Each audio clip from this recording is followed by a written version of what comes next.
I'm honored to introduce our next panelist, Rob West. Rob West is the founder of Thunderstead Research. His research frames the energy transition as the transition of the most complex system in the world, the global economy. And as we've heard from the panel a moment ago, and as we can see from the agenda today, that's going to be a tall order indeed. As the founder of Thunderstead Research, the research firm unpacks the energy opportunities across the entire energy transition value chain. I think I'll key on something Ann just said. We can't do this if it's not affordable and sustainable, and his research is a guidepost for policymakers, regulators, and investors who are looking to build a more sustainable, secure, and resilient future. Please welcome me in joining Rob West. He's joining us virtually from Europe. I'm sorry for being the cause of technical challenges today, and I really wanted to say thank you for working through them. It highlights, energy transition is a challenge, is a problem that needs to be solved, but it's not the only problem in the world that needs to be solved. And I guess that's going to be a topic that is really station central today. I started Thunderstead Energy 4 years ago because I'd like to see an energy transition happen in my lifetime. I'd like to see, the energy needs of human civilization being met while taking out all the CO2. And here's where it comes from. The world's 50 billion tons a year of CO2 equivalent emissions. It's a minefield. There's 40 different sectors that each explain more than 0.5%. Anybody who thinks there's like a magic bullet that you press and it cures all 40 of these solutions, it doesn't exist. And I guess that if I'm going to sum up 4 years of research, the more I learn, the stupider I feel. Solving a lot of these challenges, the rabbit hole is as deep as you want to go. But I do think that after 4 years of boiling the ocean, we have a pretty good roadmap of how the world can get to net zero. And, like a fully modeled roadmap. Like if I was president of the universe, I sort of know how he would do it. And I'm going to tell you what it looks like, and I'm going to tell you why it looks like that. And I guess the main part of this kind of comes down to cost. So let's start with a simple chart. This is a very simple chart. This is a sort of thought experiment that says, imagine every single person in America, the greatest, highest GDP country in the world, was willing to surrender precisely 3% of their post-tax income in order to do this thing called energy transition. That's tough. There was a survey recently, 40% of Americans would not give $1 per month to do energy transition. There's this temptation to sort of gerrymander the numbers so that you can make a horse chestnut into a chestnut horse and find the money from somewhere. But let's make it really simple. Let's say every single American would be willing to give up 3% of their income to do energy transition. What could we pay? What could it cost? And the answer is that, about half of it would have to cost less than $45 a ton. The upper 10%, could cost something like $80 to $140 a ton. And I think CCS is going to end up in that bucket. And then the upper 1% could cost between $150 and $1,000 a ton. 1%, could cost in that range. And I think that's actually a pretty good, simple model. So I think you can decarbonize the whole world for $40 a ton. It's going to be a range of stuff that pays for itself in energy savings to stuff that costs up to about 100. And there's a bunch of stuff at the top of this cost curve that people are pushing, that people want to get subsidies for and to foist upon the world. It's going to be too expensive. And I think my personal view is that we should find a good pragmatic roadmap to get to net zero that works with real technologies that people can afford, and we should start building it. And there's some good progress on that and some not so good progress on that. So what would go in this roadmap? Well, to sum up 4 years of work in one slide, it would involve about 25% of all the decarbonization coming from ramping wind and solar until they do about 50% of the global electricity mix, which would be about 25% of the global energy mix. And that's about the right amount. I like peanut butter sandwiches, but my entire diet is broader than peanut butter sandwiches.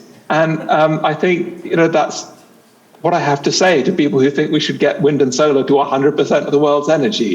It's like in some contexts, it's really good. In some contexts, you don't want it to be 100%, and we'll go into why. The next bit would be switching coal to gas. 26% of the world's energy comes from thermal coal. And if you take that thermal coal and you make a megawatt hour of energy from electricity from it, it's 1 ton of CO2. Generate the same electricity from natural gas, and it can be 0.35 tons of CO2.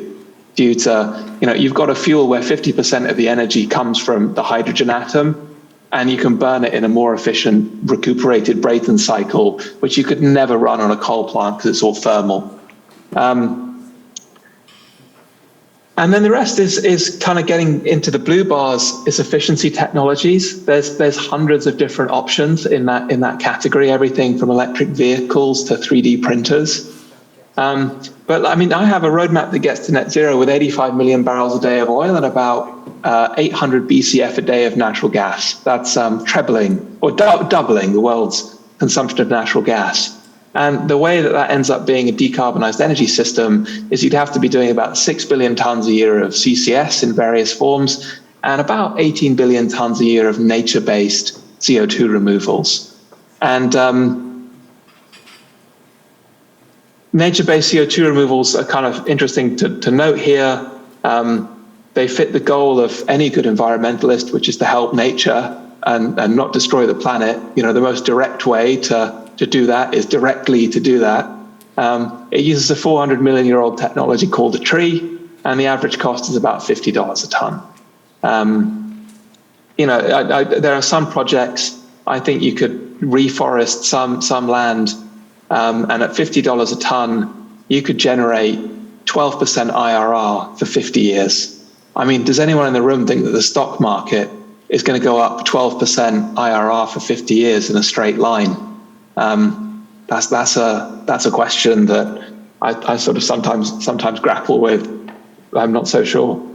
But that roadmap gets the world to net zero. There's just one problem. We're not doing it. I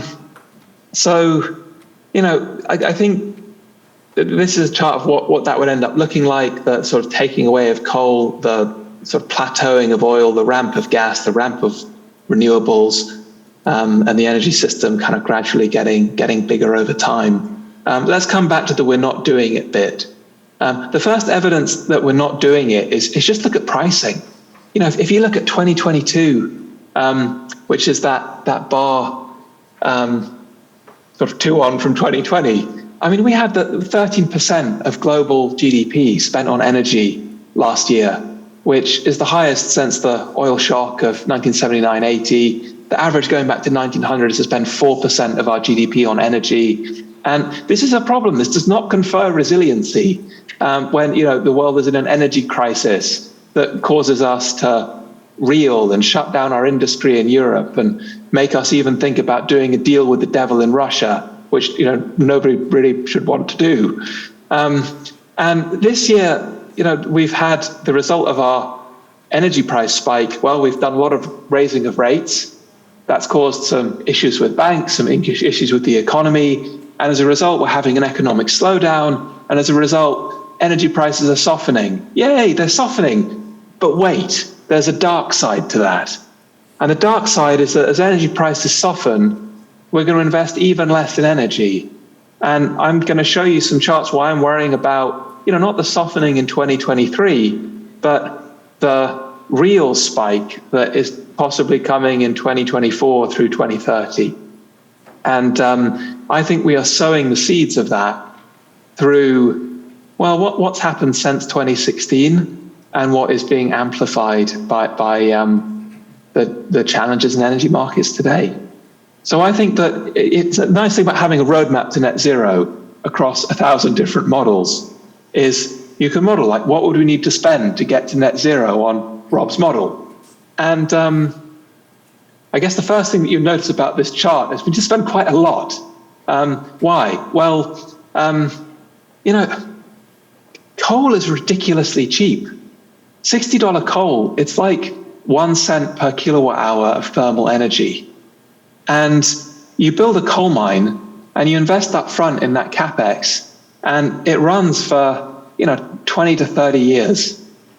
But the cost is OPEX. It's running the mine, and it's financed at a high capital rate of return. The challenge with renewables is that it's all capex, and the capex has to come up front. There's almost no OPEX, and so costs might be in the range of 4 to 10 cents a kilowatt hour for renewables projects, but it is all capex, and so the capex that needs to get spent on energy is just higher than when we're building an energy system that's built around fuels with OPEX, fuels with refining, fuels with long value chains.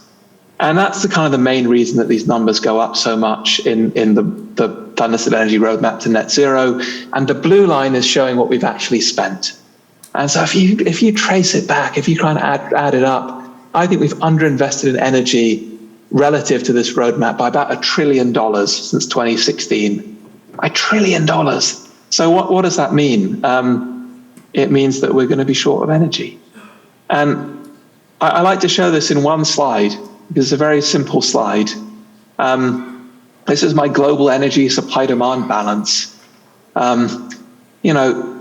Energy demand wants to grow by about 2% per year because the world gets bigger and people in the emerging world use 75% less energy than the top billion people in the developed world, and they want to use more energy.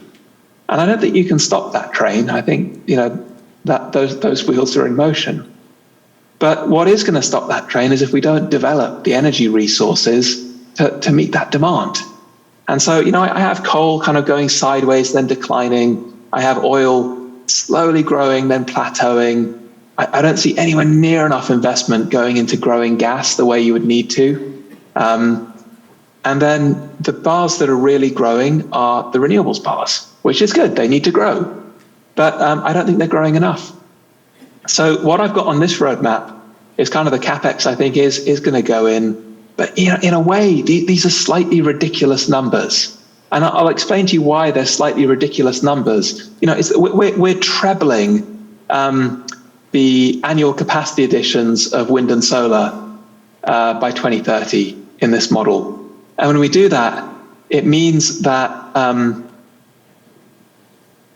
we have to divert these kinds of resources into wind and solar. So what this chart is showing is if we take silver as an example, about 15% of all the world's silver now goes into the front contacts of solar panels. It's that little silver grid you see on the front of a solar panel. It's literally silver because it's really unreactive. So you can plate it on the front of a giant PV cell and it doesn't diffuse into the cell and degrade in the way that copper would. So you have to use silver today for the front contacts of solar panels.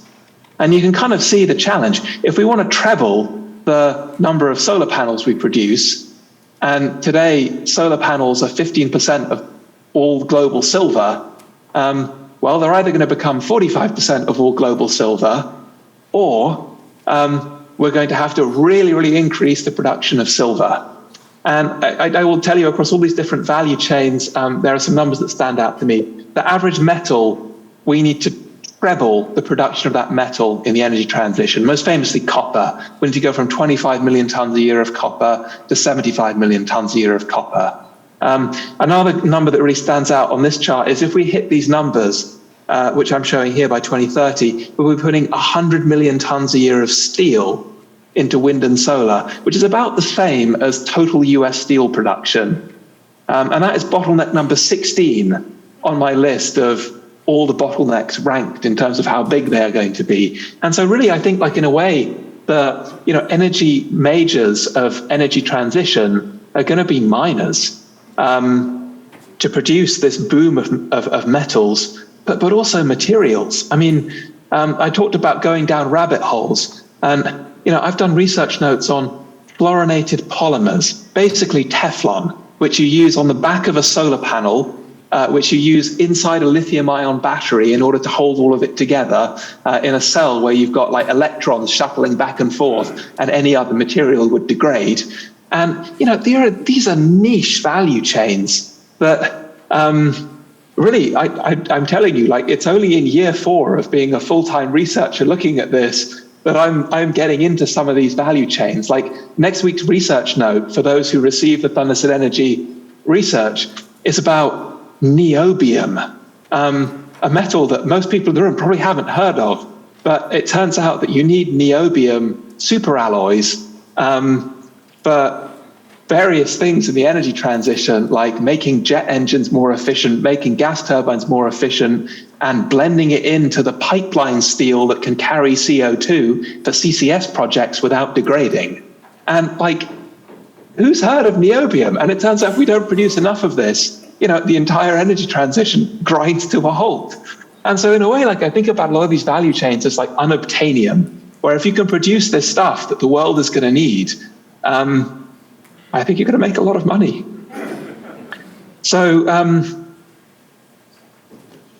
let's kind of go back through this point about energy shortages, because I actually think it trumps everything else that we might want to talk about in the world of resiliency in energy systems.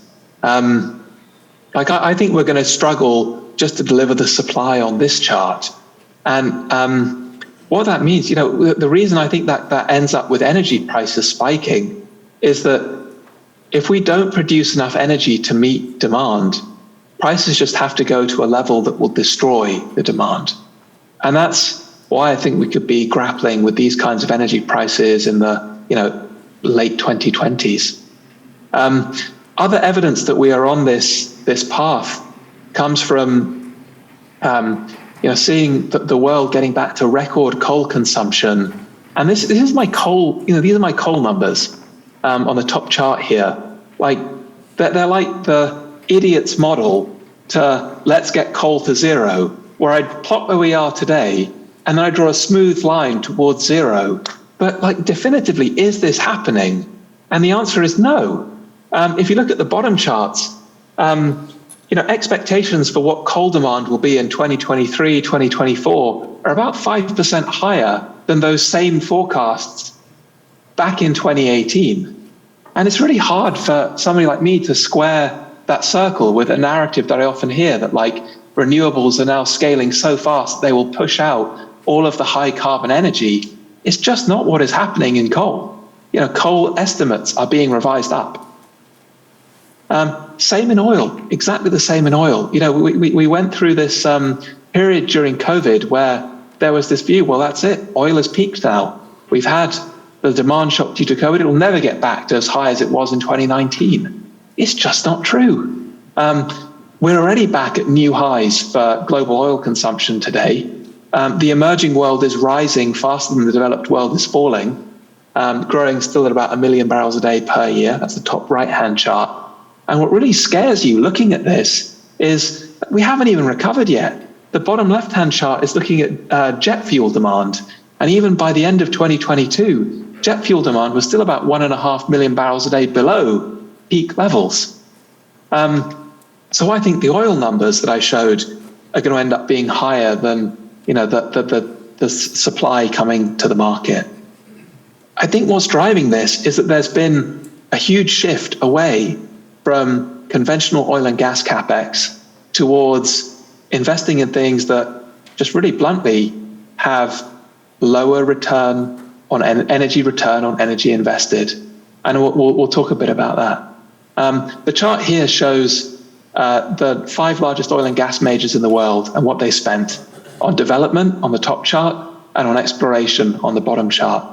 The number that really scares me is that in the last 3 years, this peer group that produces 11% of the world's oil and gas spent $10 a BOE. It's the lowest level since 2002.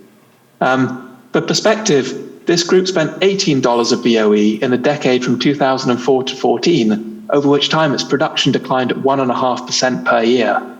And it's charts like this that make me, when I go through all of my different models, worry that the world is not spending enough just to maintain flat oil production out over the next decade. We've seen that in conventional, and I think we're seeing it in shale, where, if I look at what my numbers might have been back in 2019 before COVID, we're currently running about 7 million barrels a day below where we would have been.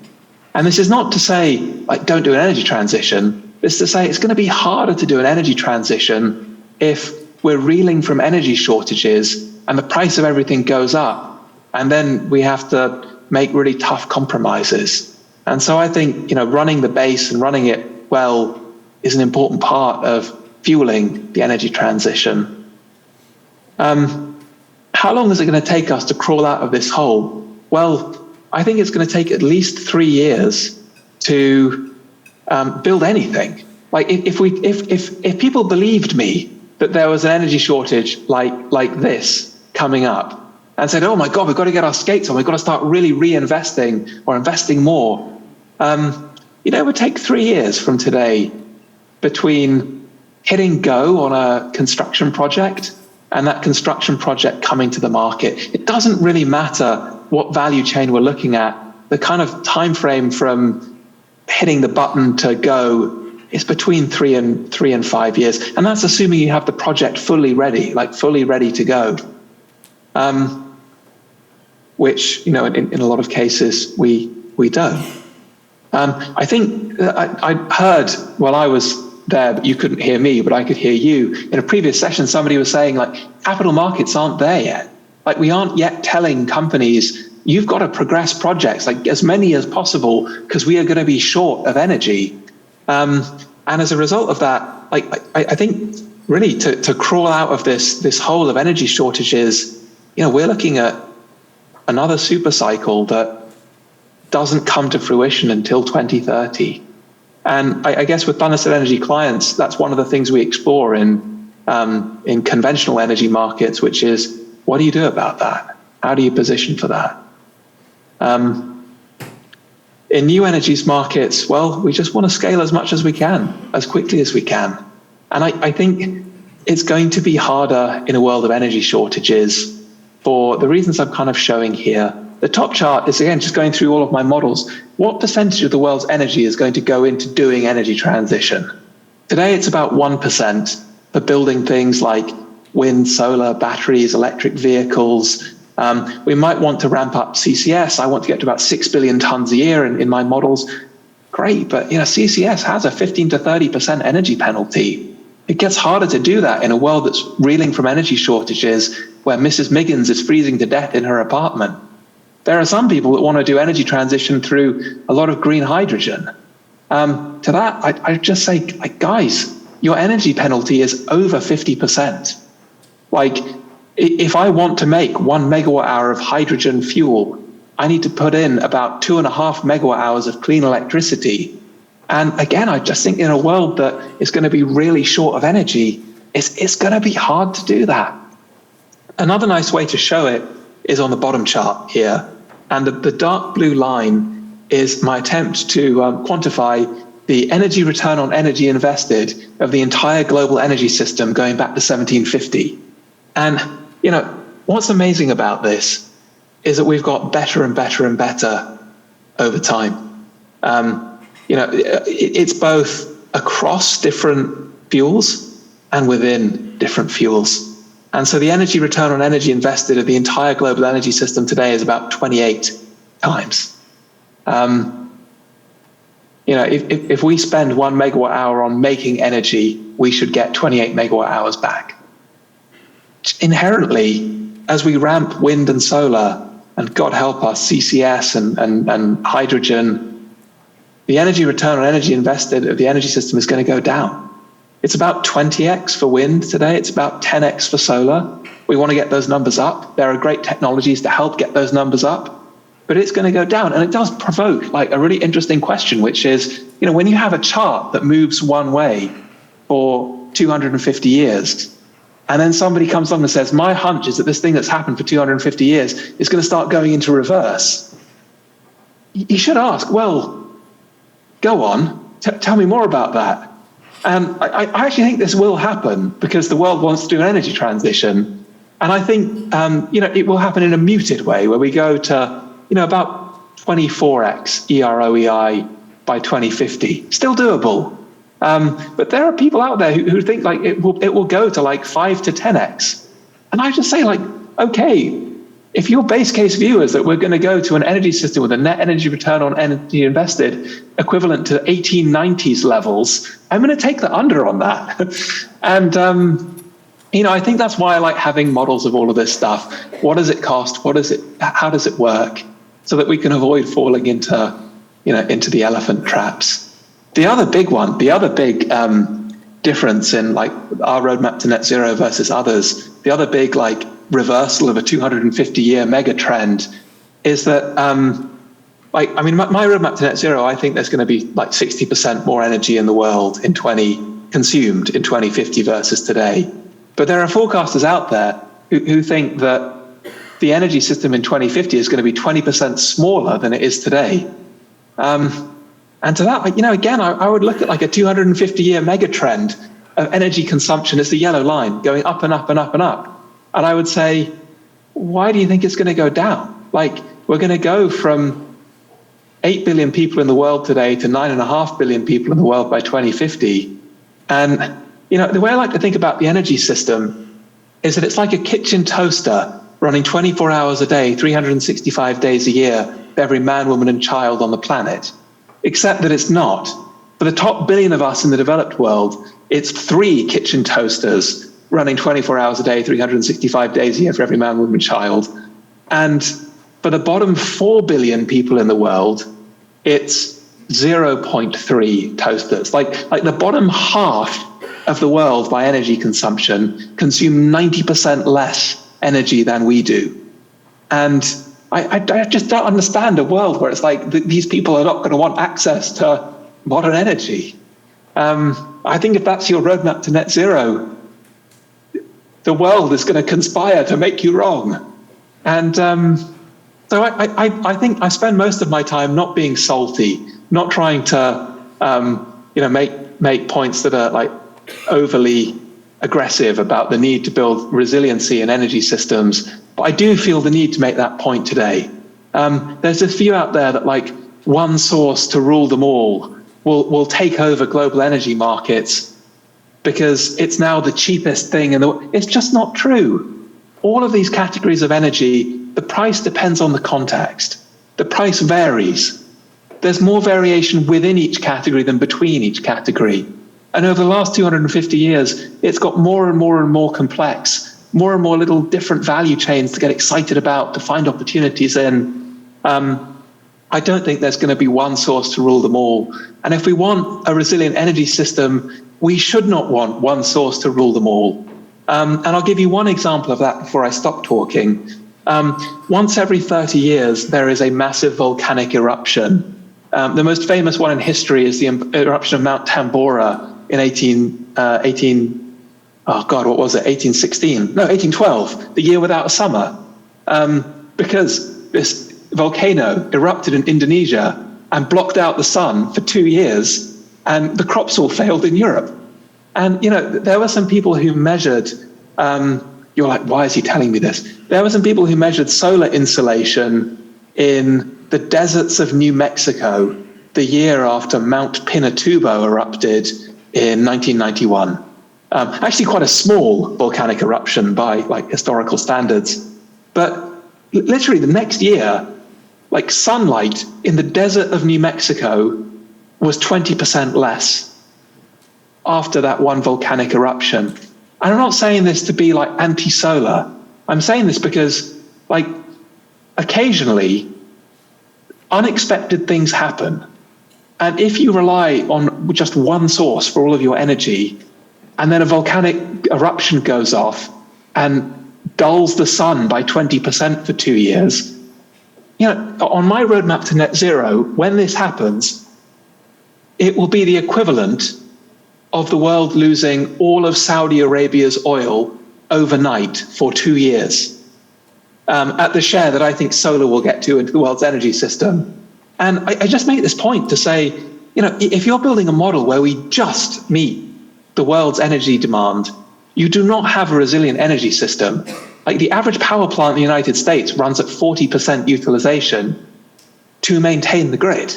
Like the reason is so that you have an excess, a surplus, so that if something breaks or something fails, you can absorb that failure. And I think that's the final point I want to make is energy is complicated. The niche opportunities in the energy transition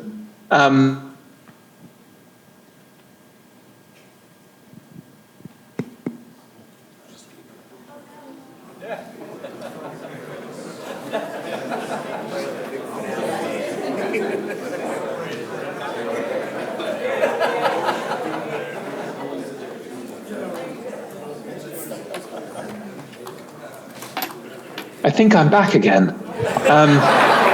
In case I am back, my final point was going to be there are wonderful niche opportunities in the energy transition, from blue ammonia to membrane technologies to what are the best amines. I usually think there are really interesting opportunities to invest in here. They're really granular, they're from the bottom up, and we need this investment to come in. Or we're not going to have a resilient energy system, and we're not going to do an energy transition. I'm sorry for all the technical problems. I'm sorry I've tried to compensate by talking twice as fast as I normally would. If there are any questions and we can make that work, I would be delighted to field them. We're gonna try, Rob. Can you hear us okay? Yeah, I can. Yeah, okay, great. We've got some mics around the room, so we're just gonna go with it, and everyone try to speak up so he can hear okay. Hi. Hello, I'm Stathis Mikhailidis. I'm a professor of engineering here at TCU. And, good man. Of course I'm good man. And I do not know how your transition programs are based, but the last example you mentioned with the volcano in New Mexico is not exactly correct. Because if we have lesser solar insolation, lesser irradiance, then the katabatic winds become stronger. So we're going to lose solar, but we will gain wind. And that's what you may want to put in your programs. Wonderful. I have no doubt that in a world where we have a supervolcano going off, things are going to get pretty funky. Your point is really well made. I hear a lot of people in my travels who say there's going to be one energy source to rule them all. And I think the point I was just trying to make in that slide is there isn't going to be one source to rule them all. The energy system is ridiculously complex. There are hundreds of different industries that need to be decarbonized economically. And the right solution varies industry by industry, context by context. And, last week, I wrote a research report on the energy consumption of the internet. The complexity is just mind-blowing of, all these different things that need to be decarbonized. And I was just trying to make that point to avoid the idea that one energy source will kind of come and be a magic bullet solution. But thank you for the excellent wind point, which I will add into all of our wind research.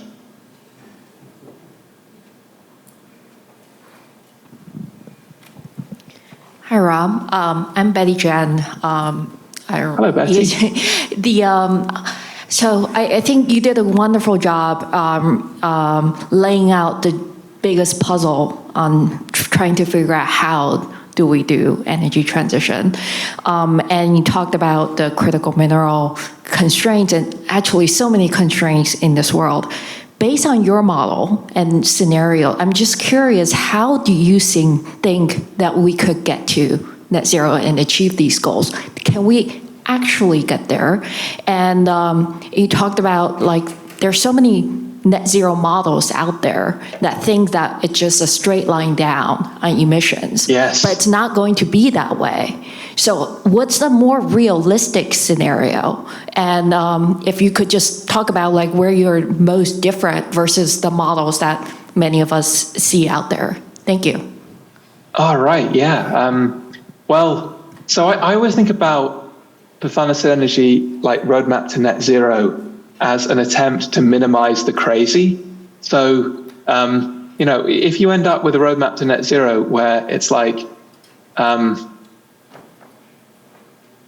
going to produce a ramp up in some commodity that's just completely unpalatable, you either have to figure out how can I thrift that commodity or produce more of it or just not rely so much on that bucket. And that is what is behind the Thunderset Energy Roadmap, is just trying to, make all of the pieces fit, make sure there is no crazy. It's why I kind of believe that it should go through the brain of a researcher who's looking at all those pieces together. Like, I have a lot of respect for big organizations where like 100 people kind of sit down and sort of game it out. But I struggle to remember what I myself have like researched in my own research, and I think it's really it's really difficult to know that people haven't missed things that are going to fall through the cracks. The like niches are the ones that I think are going to be most overlooked. I mean, I talked about things like rare earth metals, things like fluorinated polymers, things like, EVA encapsulants. The more niche it is, the more likely I think it is to be overlooked. And that's like certainly with my investor clients, where I think people are finding some of the most interesting opportunities is in the niches.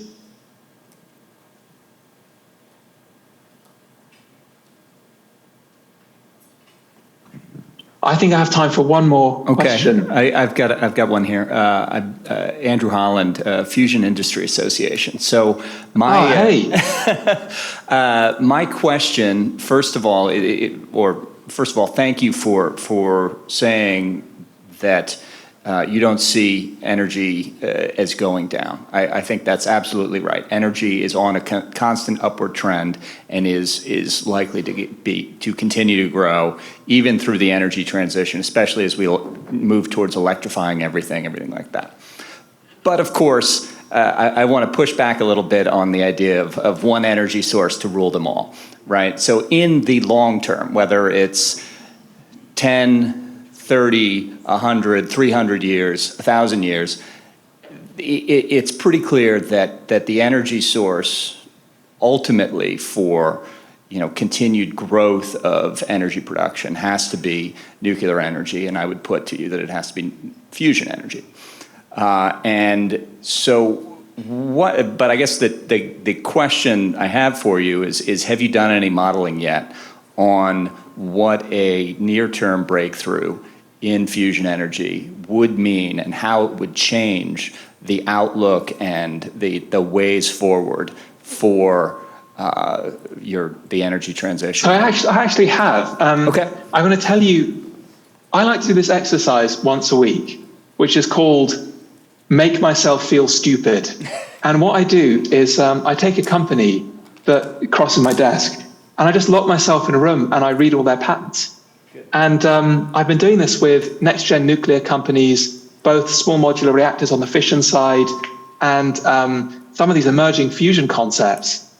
And I've been blown away. Yeah. There are some incredible things in motion here. I think, I'm going to upset so many people in the room when I say this.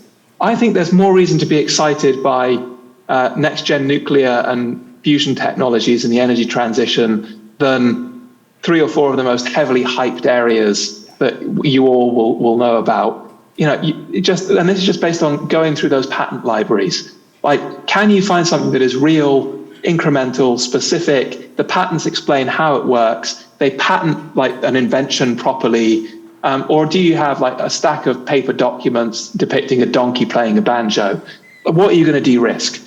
And I think there are some amazing things coming up in next-gen fission, next-gen fusion, but I need to get the cost down to $2,000 a kilowatt before I can compete with the other source of electricity. Yeah. And that would be the thing I'd throw back to you. I think you're going to make fusion work in the 2030s, but I think it's going to work first at something in the $5,000 to $10,000 a kilowatt range. It's going to give me a levelized cost of electricity of like 15 to 20 cents a kilowatt hour. And that's great. And we will use that in some places. But when you can like successfully confine a plasma at 10 million plus degrees in a reactor that costs less than $2,000 a kilowatt to build, then I will de-risk your one energy source to rule them all. And on that note, I'm going to say, if you ever have a question like that, go onto the Thunderset Energy website. We've got a search bar, and just search like fusion or search whatever. You'll find some amazing stuff. That's a free resource. Anybody's welcome to use it.